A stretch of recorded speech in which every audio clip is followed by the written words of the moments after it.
Hello, aujourd'hui on se retrouve dans une nouvelle vidéo et je vais vous faire un tuto lapin. Alors je vous l'avais déjà fait il y a vraiment longtemps au début de la chaîne, mais je me suis dit que j'allais vous en refaire un à 9. Voilà, comme ça pourrait changer un peu, rapporter des informations en plus parce que du coup j'ai acquéri de l'expérience depuis 2 ans. Pour la vidéo, ce que je vais faire, c'est que d'abord je vais vous donner quelques informations et après on va faire ça par séquence. Donc je vais vous parler d'alimentation, de l'habitat, de où l'adopter votre lapin. On va également voir quelle race, quel sexe, les soins vétos à apporter, qu'est-ce qu'il faut faire quand votre lapin il arrive, donc vraiment accueillir son lapin, et comment manipuler votre lapin. Avant de commencer la vidéo, n'hésitez pas à venir nous suivre sur Instagram.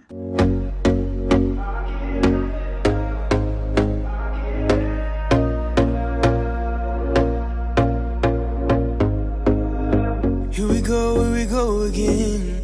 Trying hard, but you wanna be my friend. Ain't no place to hide, ain't no one to run to. Here we go again.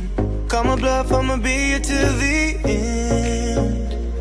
Pour commencer, au niveau des informations importantes, un lapin, ça a une espérance de vie de 8-12 ans. Donc ça peut vivre jusqu'à 12 ans, ça peut vivre plus aussi, mais c'est rare, mais ça arrive. Donc si vous avez de la chance, votre lapin il pourra vivre plus. C'est un animal qui est grégaire, du coup il faut mieux favoriser le fait d'adopter deux lapins. Donc en général on conseille un mâle et une femelle qu'on stérilise parce que deux femelles ça peut être compliqué, mais c'est possible, pas stérilisé. Et deux mâles pas castrés c'est très compliqué en général la cohabitation. Et les lapins, contrairement à ce qu'on pense, ce ne sont pas des rongeurs mais ce sont des lagomorphes. Donc il y a une différence notamment au niveau des dents. Je vous avoue je la connais pas par cœur, mais il y a une différence au niveau des dents. Alors au niveau de l'alimentation, donc déjà la base c'est de savoir qu'un lapin c'est un animal qui est herbivore. Donc c'est un herbivore strict, contrairement à tous les stéréotypes, ça ne mange pas de céréales, ça ne mange pas de graines, vraiment les mélanges comme pour les poules c'est à bannir pour les lapins. Ça mange pas de pain non plus, ça c'est très important aussi parce que le pain c'est plein de céréales, c'est plein de produits de boulanger. Donc pour votre lapin il faudra du foin à volonté, donc le foin il faut qu'il soit bien vert, qu'il soit pas poussiéreux, il faut pas le confondre ni avec la paille ni avec la luzerne, parce que la paille c'est les tiges du blé et la luzerne on peut en donner mais que aux lapines gestantes ou aux lapros, puisque sinon il y a beaucoup de calcium, donc pour grandir c'est bien, mais une fois adulte ça va leur créer des carences. Le foin c'est hyper important, c'est son alimentation principale puisque c'est de l'herbe séchée et que comme je l'ai dit il est herbivore, et ça va lui permettre de limer ses dents parce qu'il a ses dents qui poussent en continu toute sa vie, donc c'est très important qu'il en mange et qu'il en ait toujours à volonté. Après, en plus du foin, on va compléter 2 granulés, on n'est pas obligé. Donc les granulés, il faut faire un petit calcul, c'est à volonté jusqu'à ses 6 mois, et à partir de 6 mois, c'est 2% de son poids du lapin. Donc vous faites un pourcentage et vous aurez les 2%. Donc le poids qu'il faut donner en granulés à votre lapin. Il faut des granulés qui soient sans céréales, donc on a les grainless, les Oxbow, les Bercelaga, les Bunny, Hopbox en font aussi, donc il y a pas mal de marques qui en fait. Et après on a les légumes, donc soit on donne que des légumes et du foin, on donne pas de granulés et à ce moment là on donne 10% du poids du lapin en légumes, soit on donne des granulés et des légumes et du coup on donne 8% du poids du lapin en légumes. Donc pareil, il faut faire un petit calcul, un petit pourcentage, sachant que jusqu'à ce qu'il ait 6 mois, du coup il faut en donner en plus grande quantité parce qu'il faut qu'il grandisse et qu'il mange vraiment à sa faim. Alors au niveau des légumes, j'essaierai de vous laisser des listes en barre d'infos de sites où vous pouvez trouver des listes de légumes parce que je ne vais pas tous vous les énumérer là. On fait attention, les fruits ça compte comme une friandise, faut pas en donner en trop grande quantité, ça compte pas trop dans les légumes, c'est plus en plus pour lui faire plaisir. Et les légumes, il faut lui en donner petit à petit. Donc quand vous adoptez votre animal, n'hésitez pas à demander à l'élevage, au refuge, s'il a déjà mangé des légumes ou pas. Et s'il n'en a jamais mangé, il faut vraiment y aller petit à petit. J'essaierai peut-être de vous faire une vidéo sur les légumes pour les lapins, comment les habituer et tout, parce que c'est vrai que c'est important. Et que le lapin a un estomac très sensible. Du coup, ça peut vite causer des diarrhées si on donne mal des légumes à son lapin. Donc vraiment, il faut commencer petit à petit, en lui donner des petites quantités et à vérifier ses selles pour vérifier qu'il n'a pas de diarrhée. Et en plus, du coup, de son alimentation principale, on peut lui donner des friandises, donc c'est pas obligatoire. On peut faire des friandises séchées, on peut faire des friandises, on peut acheter des friandises. Il y a pas mal de marques qui en font. Pour vous donner quelques exemples, on peut faire des friandises nous-mêmes. Donc je vous ai fait une vidéo en plus où je vais vous en montrer. Là, c'est juste des fruits et des légumes séchés, donc c'est hyper simple. Je coupe les fruits, je les mets sur un radiateur et quelques jours après c'est prêt et ils adorent. Et c'est super naturel. Ça aussi par exemple ils adorent, c'est des ados de petits pois. Les cochons ont entendu le bruit du paquet, du coup ils se mettent à couiner. C'est sans céréales, c'est 100% flocons de petits pois et ils adorent vraiment, c'est hyper naturel. Donc ça vient de chez Zoo Plus. Donc voilà, par contre celles-ci elles ont un peu des céréales, donc c'est pour ça que je leur en donne très peu. Et voilà, donc c'est des petites friandises comme ça. Donc il faut faire attention, il faut mieux privilégier les friandises sans céréales. Et je vous ai fait une vidéo pareil, je vous avais donné quelles friandises vous pouvez donner à votre lapin. Donc voilà, mais il y a vraiment plein de choses et on peut en faire plein des soi-même. Vous pouvez également leur donner des herbes séchées, donc vous pouvez en acheter sur Upbox. Il y a les Den Patoun qui en font et en fait ça vous pouvez leur donner comme ça, leur rajouter dans leur foin, leur rajouter dans leur granulé le matin, c'est cool et ça permet de varier un peu. On passe à l'habitat, donc au niveau de l'habitat, déjà les cages c'est à proscrire, je pense que on commence à le voir de plus en plus mais on ne dira jamais assez. Une cage c'est comme si nous on vivait dans nos toilettes donc c'est vraiment à proscrire. Après, on a les clapiers. Les clapiers, on croit souvent que c'est bien, mais un clapier, c'est trop petit pour un lapin. Bah là, je le compare à la salle de bain. C'est comme si on était enfermé dans une salle de bain.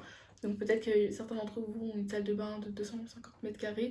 Personnellement, les miennes, elles en fait plus 8. Du coup, c'est beaucoup trop petit. Je pourrais pas vivre toute ma journée là-dedans. Et ce qui est possible, alors, c'est les enclos. Les clapiers avec un enclos en plus, les cages avec un enclos en plus, donc juste avoir la cage pour faire un bac à litière ou qu'il ait son espace confiné, la semi-liberté et la liberté.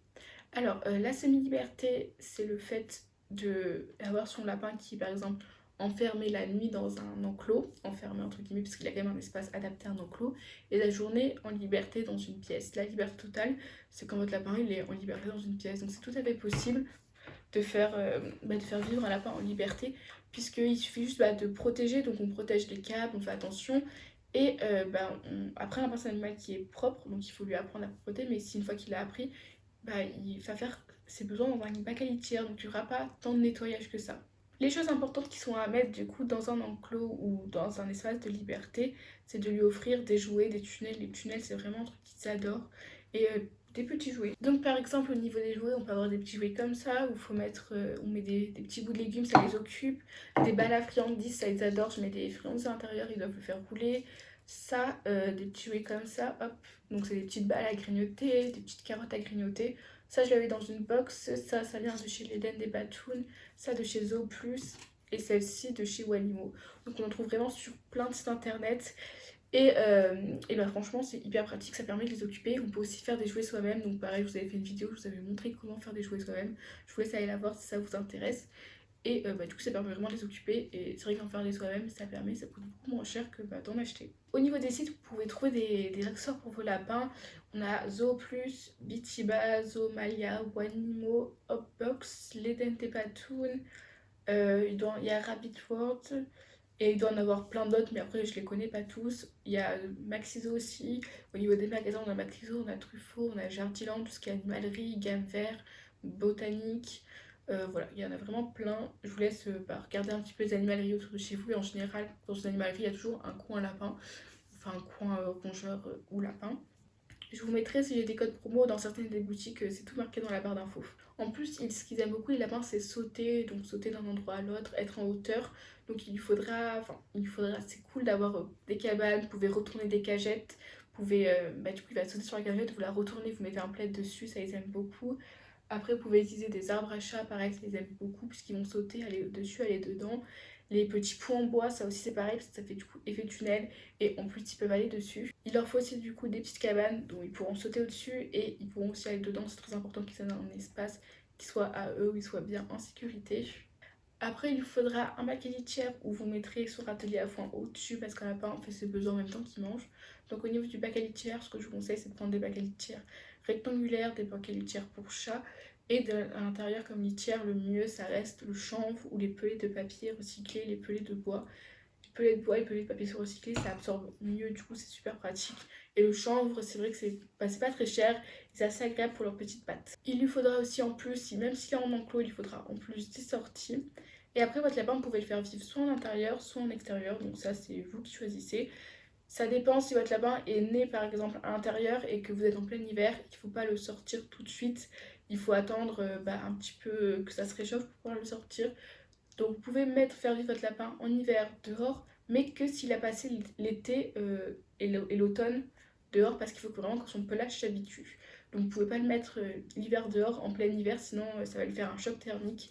Et pareil, donc il faut vraiment faire attention à ça. Mais si votre lapin il vit toute l'année dehors, il n'y a pas de souci, l'hiver il peut rester dehors. Et au niveau de quand il faut commencer à sortir votre lapin, ce que je vous conseille si vous voulez faire vivre votre lapin dehors alors qu'il vit à l'intérieur, il faut mieux attendre que la température intérieure soit la même que la température extérieure et lui faire des sorties sur la journée. Et au début, ne pas le mettre forcément la nuit dehors parce qu'il fait beaucoup plus froid la nuit. Alors au niveau de où adopter son lapin, donc on a plusieurs choix. On a les animaleries, je ne vous le conseille vraiment pas. Pour moi c'est très égoïste d'adopter en animalerie parce qu'on favorise son besoin à celui de l'animal, puisque les animaux là-bas, ils sont... C'est pas forcément qu'ils sont dans des mauvaises conditions, il y en a qui sont dans des bonnes conditions, mais on favorise vraiment un commerce de l'animal, puisque là-bas, dans les animaleries en général, ils vendent les animaux à n'importe qui, entre guillemets, parce qu'ils font pas une sélection. Les élevages sont vraiment horribles, les élevages d'animalerie sont vraiment très horribles. Et en adoptant en animalerie, certes, vous pouvez penser que vous sauvez un animal, mais vous en sauvez pas du tout un parce que vous faites marcher ce commerce et vous condamnez plein d'autres animaux. Donc je vous conseille vraiment pas les animaleries. Après, on a les élevages, donc les élevages ça peut être très bien, il faut juste faire attention que les animaux d'élevage soient dans de bonnes conditions. Et pareil, donc tous les élevages ne sont pas bien, il y en a pareil qui ne sélectionnent pas, qui font juste vendre, mais il y a des élevages qui sont très bien, qui font attention à leurs adoptants, ça c'est des bons élevages. Après, on a quand même le mieux qui reste les refuges, donc adopter en refuge, vous avez le site Seconde Chance, vous avez plein de refuges qui sont répertoriés, vous pouvez trouver plein de lapins, il y a comme refuge Bogol, je sais pas comment ça se prononce, Bogol peut-être, je sais pas. J'essaierai de vous mettre les liens dans la barre d'infos, on a l'Arche de Baguera, on a souvent dans les SPA. Il y a vraiment plein de refuges, je crois qu'il y en a qui s'appelle Au Bonheur des Nacs, il me semble. Voilà, il y en a vraiment plein, si vous en répertoriez dans la barre d'infos. Il y a même un refuge qui récupère des animaux de laboratoire, ça c'est vraiment top. C'est White Rabbit, il me semble. Ça va vraiment être super gratifiant parce que déjà, vous pourrez adopter un lapin, vous connaîtrez son caractère, ça c'est hyper cool, vous pourrez savoir son caractère, ça peut être cool. Si vous cherchez plutôt un lapin câlin et tout, vous pourrez trouver des lapins plus câlins que d'autres. C'est un peu cher, mais finalement ça revient pas plus cher parce que vous payez la stérilisation et les vaccins dans le frais d'adoption et que si vous le faites vous-même, ça coûtera plus cher même souvent. Et c'est vraiment quelque chose de super gratifiant d'adopter en refuge. Et vous avez aussi la possibilité d'adopter chez des particuliers, donc des gens qui font de la reproduction, des gens qui abandonnent leurs lapins sur le bon coin. Ça aussi c'est plutôt bien, il faut juste faire attention au niveau des gens qui font de la reproduction. Souvent ils font de la reproduction entre lapins, d'animalerie, enfin faut faire attention. Mais après, les gens qui abandonnent leur lapin, c'est toujours une très bonne action d'adopter un lapin qui a été abandonné sur le bon coin. Au niveau de la race et du sexe, alors on dit souvent que les lapins mâles sont plus câlins que les lapins femelles. Ça dépend de tous les caractères, personnellement moi c'est le cas. Les Pops et Frosty par exemple sont plus câlins que Miel et Sifty. Donc ça va dépendre de votre animal, mais en général on dit ça. Après il faut savoir que les lapins mâles peuvent devenir agressifs vers leurs 4-5 mois. À ce moment-là, il faut les castrer. Je vous conseille bien de les castrer avant. Par exemple, moi, mes lapins, ils n'ont jamais été trop agressifs, mais ils sont tous castrés. Les femelles, elles sont pas forcément agressives, mais il faut quand même mieux les stériliser parce qu'il y a un gros risque de cancer de l'utérus chez les femelles. Et au niveau de la race, donc il n'y a pas de races qui ont des caractères spécifiques finalement. Je vous conseille vraiment soit de marcher coup de cœur dans un refuge, dans un élevage, de voir par exemple au niveau de la taille, ce que vous avez comme place. Si vous avez un enclos, faudra peut-être mieux adopter un lapin nain, mais si vous avez un grand espace, un grand jardin, une grande pièce, vous pouvez adopter des lapins moyens, des lapins géants. À savoir qu'un lapin nain aussi peut vivre à l'extérieur toute l'année. Du coup, au niveau des races, on a les lapins nains, les lapins extra nains, les lapins toys. Ça n'existe pas, c'est juste une appellation des animaleries pour vendre plus facilement des lapins pas sevrés. Sinon, après ça, on a les lapins béliers. Donc, les lapins béliers, on a des nains et des pas nains. Donc, c'est ceux qui sont les oreilles qui tombent. On a les lapins angora, donc ça pareil, on a des nains et des pas nains. Il y a les lapins angora normaux, les lapins angora anglais qui sont les oreilles toutes poilues et tout. Et après on a les lapins moyens, donc pas mal de races de chair en général. Et pareil, les lapins géants, pas mal de races de chair comme les géants des Flandres, les géants papillons, il y a les fauves de Bourgogne, ça je crois que c'est les moyens, les fauves de Bourgogne. Il y a pas mal de races comme ça. Au niveau des soins vétos à accorder à votre lapin. Donc vous avez les petits soins que vous pouvez lui faire vous au quotidien. Je vous ai montré pareil pas mal de fois dans des journées dans ma peau ou dans une routine comment je faisais les soins à mes animaux. Donc ça c'est des soins quotidiens, personnellement moi je les fais une fois par mois ou plus, ça dépend de leurs besoins. Donc on a coupé les griffes, donc ça vous pouvez le faire vous-même, vous achetez un petit coupe-griffe, donc le mien est cassé mais il marche encore très bien. Vous pouvez en trouver sur quasiment tous les sites, sinon vous pouvez regarder au rayon chat si vous n'en trouvez pas au rayon nac. On a le fait de le brosser, donc ça c'est hyper important. Ça c'est une petite brosse de chez Jolux. Et celle-ci, je ne me rappelle plus la marque, mais c'est très important de brosser votre animal. Ça permet vraiment de lui enlever tous les poils morts. Et après, il y a des petits soins comme ça. Donc tout ça, ça vient de chez Biovétol, comme le soin pour nettoyer les yeux, pour nettoyer les oreilles. C'est important de nettoyer les oreilles des lapins béliers parce que comme ils ont les oreilles qui tombent, elles peuvent se salir plus facilement. On a plein de petits soins comme ça, il y a des soins antiparasitaires. Donc ça c'est des petits soins quotidiens qu'il faut faire à ces lapins. C'est pas obligatoire d'avoir forcément des produits, vous pouvez aussi faire avec du sérum physiologique, moi j'ai ça. Mais si vous n'en avez pas, vous pouvez trouver d'autres moyens.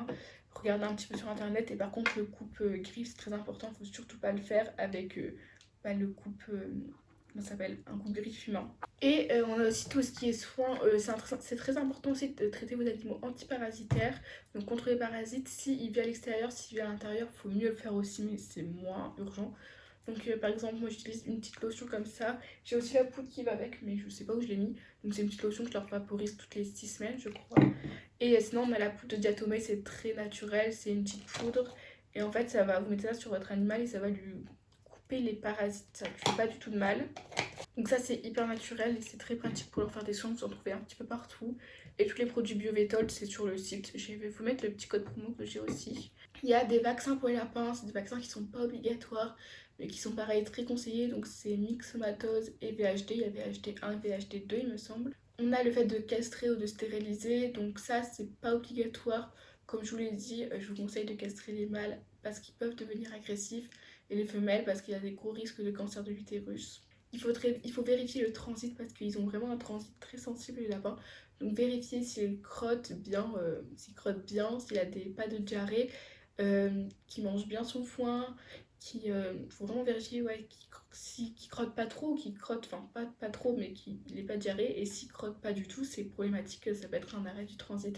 Vérifier qu'il mange bien, qu'il boit bien, donc il faut faire attention à ça. Et il faut également faire attention à ses dents. Donc parce que comme je vous l'ai dit, c'est très les dents poussent en permanence et s'il y a un problème, ça peut être problématique. Alors quand notre lapin arrive, qu'est-ce qu'on fait? Quand notre lapin arrive, on y va doucement. On le laisse prendre son temps, on le laisse prendre ses marques. On n'hésite pas pour l'apprivoiser, ce que je vous conseille c'est de lui... je vais vous faire une vidéo sur... Je vous ai fait, je vais vous faire, je sais pas quand je vais vous la poster par rapport à celle-là, une vidéo sur l'apprivoisement. Mais moi ce que je vous conseille c'est de donner à manger à votre animal à la main. Donc au début, vous lui donnez une petite friandise à la main et vous enlevez votre main. Après, vous le laissez manger avec une petite friandise comme ça, la friandise accrochée à votre main. Et après ça, vous lui laissez manger directement dans votre main. Donc vous faites ça sur plusieurs semaines, petit à petit. Ne cherchez pas forcément trop à le porter, à le manipuler, parce qu'en général, ils n'aiment pas ça. Et laissez-lui le temps de venir à vous, allez pas forcément le chercher. Au niveau des manipulations à faire, on ne met jamais un lapin sur le dos parce qu'on va le mettre en transe et c'est très dangereux. Donc on prend comme ça sur l'épaule, on prend dans les bras comme ça. C'est un peu comme un chat, moi souvent mes lapins je les porte comme des chats. Donc avec vraiment la petite tête sur l'épaule et ils sont comme ça dans mes bras. Mais comme je vous l'ai dit, je les porte vraiment rarement. Par exemple si je les prends pour monter en haut, enfin je vais pas monter en bas mais vous avez capté, et leur faire les soins, je vais les porter. Mais sinon je vais pas les porter pour leur faire un câlin parce que c'est pas un truc qu'ils aiment spécialement. J'ai oublié au niveau des soins vétos, mais c'est très important de ne jamais laver un lapin. La seule raison de laver un lapin, c'est si votre veto vous dit de le faire, mais sinon vraiment vous le faites pas pour aucune raison. Et sinon, comme activité assez cool à faire avec votre lapin, vous pouvez lui apprendre des tours. Donc vous avez fait une vidéo à ce sujet-là. Ça permet vraiment de vous rapprocher, c'est hyper cool. En général, ils adorent ça. Vous pouvez aussi le promener. Donc là, le promener, je vous ai fait pareil une vidéo à ce sujet. Donc il faut lui acheter un harnais adapté et y aller pareil en douceur. Je vais pas tout répéter ici parce que je vous ai fait à chaque fois une vidéo pour les tours et une vidéo pour le harnais et c'est beaucoup plus complet que ici, donc ça sera plus utile, ça pourra mieux vous aider. J'espère que j'aurai rien oublié, mais c'est possible que j'ai oublié des petits détails parce que j'ai pas la science infuse. Donc si c'est le cas, n'hésitez pas à les rajouter dans les commentaires. En tout cas, j'espère vraiment que cette petite vidéo vous aura plu et n'hésitez pas à liker, commenter et à vous abonner.